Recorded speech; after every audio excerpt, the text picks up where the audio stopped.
Hello दोस्तों, welcome to my YouTube channel. मेरा नाम है डॉक्टर मुदस्सिर अली। आज हम जिस बीमारी के बारे में पढ़ने जा रहे हैं उसका फैटिलिटी रेट, मतलब अगर किसी पेशेंट को हो जाती है वो बीमारी तो 100% है, डेथ होनी ही होनी। तो इसलिए इसका इलाज जो है, इसका प्रिवेंशन ही है, आपको होने ही नहीं देना है। अगर हुई तो फिर डेथ के चांसेस ऑलमोस्ट है। ठीक है, उस बीमारी का नाम है रेबीज। अब रेबीज किस किस से हो सकती है हमें? पहली बात तो वाइल्ड डॉग से हो सकती है, रोडेंट से हो सकती है अगर वो वाइल्ड है तो।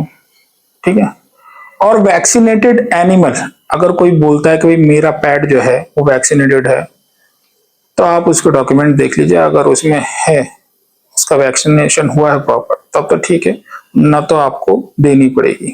ठीक है, कॉन्ट्रा इंडिकेशन क्या है, मतलब किस किस में नहीं दे सकते? कॉन्ट्रा इंडिकेशन इसकी वैक्सीन का कोई नहीं है, आपको सभी में देनी है, चाहे वो प्रेग्नेंट लेडी है या दूध पिलाती हुई माँ है या छोटा कोई बच्चा है, सबके अंदर आपको रेबीज की वैक्सीन देनी ही पड़ेगी अगर कोई रेबीज के एनिमल ने काटा है तो। ठीक है, अब मान लीजिए किसी को कुत्ते ने काट लिया या रेबीज के एनिमल ने काट लिया, तो सबसे पहले आपको क्या करना है? सबसे पहले आपको करना है कि एक रनिंग वाटर में टंकी खोल के उस वुंड को रनिंग वाटर में रखिए, ग्लव्स पहन के अच्छे से साबुन से उसको धोइए, ताकि जितने भी वायरस वहां पर आए हैं वुंड वाले एरिया पे, वो सारे के सारे निकल जाएंगे। ग्लव्स जरूर पहन लीजिएगा, क्योंकि अगर आप ग्लव्स नहीं पहनेंगे तो उसका वुंड है, आप उसको इन्फेक्शन दे सकते हैं जो आपके हाथ पे होंगे, या फिर आपके कहीं कटा वटा लगा होगा तो उसका रेबीज का वायरस भी आपको हो सकता है। ठीक है, तो ग्लव्स पहन के ही करना है। पहले उसे अच्छे से कम 15 मिनट तक साबुन से धोना है ग्लव्स पहन के, और फिर पॉविडोन आयोडीन 5% आता है, वो उस पर लगा देना है। अगर आपने इतना कर दिया तो समझ लीजिए आपने 90% काम कर दिया है। ठीक है, अब आगे बढ़ते हैं। देखिए, इसमें जो है वैक्सीन और इम्यूनोग्लोबुलिन लगाई जाती हैं। अगर किसी को कुत्ते ने काटा है तो वैक्सीन और इम्यूनोग्लोबुलिन के इंजेक्शन लगते हैं। अब वैक्सीन और इम्यूनोग्लोबुलिन को समझने से पहले आपको यह समझना जरूरी है कि एंटीजन क्या होता है और एंटीबॉडीज क्या होते हैं। एंटीजन क्या होता है? जैसे कि मान लीजिए कोई भी बैक्टीरिया या वायरस है, वो बाहर का है, वो हमारी बॉडी के लिए एंटीजन है। ठीक है, वो हमारी बॉडी में जाएगा, बीमार कर सकता है, तो वो एंटीजन है। अब कोई बैक्टीरिया या वायरस एंटीजन के रूप में हमारी बॉडी में क्या, उसको किल करने के लिए हमारी बॉडी जो सेना तैयार करेगी उसे कहेंगे एंटीबॉडीज। ठीक है, अब ये एंटीबॉडीज जो होती हैं, ये आप अपनी बॉडी को दो तरीके से दे सकते हो, या तो वैक्सीन की शक्ल में या इम्यूनोग्लोबुलिन की शक्ल में। वैक्सीन क्या होती है? वैक्सीन मरा हुआ एंटीजन होता है किसी भी बीमारी का। ठीक है, जैसे कि मान लीजिए रेबीज की वैक्सीन आप दे रहे हो, तो उसमें रेबीज के पार्टिकल हैं, वायरस हैं, जो आपको रेबीज कर सकते हैं, लेकिन वो मरे हुए हैं तो आपको रेबीज नहीं करेंगे। लेकिन वो जैसे ही वो वायरस हमारी बॉडी में जाएंगे तो हमारी बॉडी उसको किल करने के लिए वो सेना तैयार करेगी, एंटीबॉडीज तैयार करेगी। तो वो किसके जरिए? वैक्सीन के जरिए। ठीक, इम्यूनोग्लोबुलिन रेडीमेड एंटीबॉडीज है।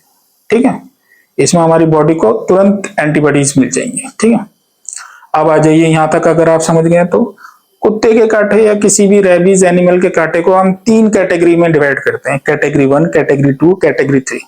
इनको जानना जरूरी है क्योंकि इनके ट्रीटमेंट में यहीं से ही फर्क आ जाता है। कैटेगरी 1 किस जगह पे बोलेंगे आप? पहला, जैसे कि मान लीजिए आप किसी कुत्ते को या जानवर को आप खाना खिला रहे हैं और उसने आपके हाथ पे चाट लिया, लेकिन हाथ पे कोई भी कटा हुआ नहीं है, इंटैक्ट स्किन है, तो सिर्फ वो कैटेगरी 1 कहलाएगी। उसमें आपको कुछ नहीं करना है, कोई इंजेक्शन नहीं लेना, सिर्फ अच्छे से हाथ धो लीजिए जहां से उसने चाटा है। ठीक है, अब आ जाइए कैटेगरी 2 पे। कैटेगरी 2 पे क्या होता है? मान लीजिए किसी कुत्ते ने खरोच मार दी, या जहां पर कटा हुआ था वहां से चाट लिया। ठीक है, इंटैक्ट स्किन नहीं थी, चाट लिया या खरोच मार दी, लेकिन ब्लड नहीं निकला है। अगर ब्लड नहीं निकला है तो वो कैटेगरी 2 है, और ब्लड निकल गया है, चाहे थोड़ा ही निकला है, तो वो कैटेगरी 3 हो जाएगी। कैटेगरी 2 में सिर्फ आपको वैक्सीन लगवाना है और उस जख्म का मैनेजमेंट करना है, वुंड मैनेजमेंट करना है, जैसे मैंने आपको बताया, धोना है अच्छे से, पॉविडोन आयोडीन लगाना, ये सब करना है। ठीक है, और कैटेगरी 3 में वैक्सीन भी लगेगी, और इम्यूनोग्लोबुलिन भी लगेगा और टेटनस का इंजेक्शन तो लगेगा ही लगेगा। ठीक है, अब ये वैक्सीन और इम्यूनोग्लोबुलिन कैसे लगानी है? इम्यूनोग्लोबुलिन का सिर्फ एक इंजेक्शन लगेगा जिस दिन कुत्ते ने काटा है। एज अर्ली एज पॉसिबल, जितनी जल्दी हो सके उतनी जल्दी आपको लगवा लेना है, क्योंकि रेडीमेड एंटीबॉडीज होती हैं, बनी बनाई एंटीबॉडीज होती हैं। जिस जगह पे कुत्ते ने काटा है, मान लीजिए यहाँ काटा है कुत्ते ने, तो यहीं पर ही लगाई जाएगी वो। ठीक है, रेबीज इम्यूनोग्लोबुलिन की जो इंजेक्शन है वो सिर्फ यहीं पर ही लगेगा। और अगर बाई चांस मान लीजिए थोड़ा बहुत बच जाता है तो आप डेल्टॉइड मसल्स पे लगा सकते हैं। ठीक है, ये एक ही लगेगा। कितना लगेगा रेबीज इम्यूनोग्लोबुलिन का? एक ही इंजेक्शन लगेगा डे 0 पे। अब मान लीजिए किसी को कुत्ते ने कल काटा था और वो आया आज, तो आज भी उसको अगर लगाएंगे तो डे 0 ही काउंट करेंगे, डे 1 काउंट नहीं करेंगे। ठीक है, तो एक ही इंजेक्शन लगेगा इम्यूनोग्लोबुलिन का जिस दिन कुत्ते ने काटा है, एज अर्ली एज पॉसिबल। ठीक है, और वैक्सीन के लगेंगे 5 इंजेक्शन।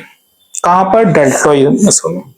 कभी भी आप ग्लूटियल में मत दीजिएगा, कूल्हे पे मत दीजिएगा, क्योंकि कूल्हे पे जो है फैट ज्यादा होता है, तो इसलिए उसका एब्जॉर्प्शन अच्छे से नहीं हो पाएगा। डेल्टॉइड मसल में ही आपको वैक्सीन का इंजेक्शन देना है। कौन कौन से दिन देना है आपको? डे 0 पे देना है, डे 3 पे देना है, डे 7 पे देना है, डे 14 पे देना है, डे 28 पे देना है। 5 इंजेक्शन देने हैं। Day 0, day 3, day 7, day 14, day 28। कहां पर? डेल्टॉइड मसल से। समझ में आ गया? अगर आप इतना करते हैं कि कैटेगरी 3 है, ब्लड आया था कुत्ते के काटने से, तो आपको 3 इंजेक्शन लगेंगे पहले दिन। पहला तो रेबीज इम्यूनोग्लोबुलिन का डे 0 पे, टेटनस का, और तीसरा वैक्सीन लगेगा। लेकिन वैक्सीन लगेंगी 5 दिन, day 0, day 3, day 7, day 14, day 28। जैसे कि मान लीजिए आज किसी को कुत्ते ने काटा है, ठीक है, तो आज इंजेक्शन लगेगा तो डे 0 लगेगा। अब 2 दिन बीच में छोड़ दीजिए, कल का और परसों का। उससे अगले दिन जो लगेगा वो डे 3 का लगेगा। फिर ऐसे ही डे 7 पे लगेगा, डे 14 पे लगेगा, डे 28 पे लगेगा। ये प्रॉपर ट्रीटमेंट हो गया रेबीज का। अब आ जाइए री एक्सपोजर मैनेजमेंट। मतलब मान लीजिए किसी पेशेंट को अगर री एक्सपोजर हो जाता, मतलब अभी उसने हाल फिलहाल में ही लगवाई थी रेबीज की वैक्सीन, लेकिन फिर दोबारा कुत्ते ने काट लिया है, तो अगर रेबीज की वैक्सीन लगे हुए 3 महीने से कम हुआ है, तब तो उसे कोई रेबीज की वैक्सीन लगने की जरूरत नहीं है। लेकिन अगर उसको 3 महीने से ज्यादा हो गया तो 2 बूस्टर डोज लगेंगे, 2, डे 0 और डे 3 पे। ठीक है दोस्तों, अगर आपको मेरी ये जानकारी देने का अंदाज अच्छा लगा है तो आप मेरे चैनल को लाइक कीजिए, सब्सक्राइब कीजिए और शेयर कीजिए, ताकि मैं और ऐसी वीडियो आपके लिए बना सकूं। Thank you.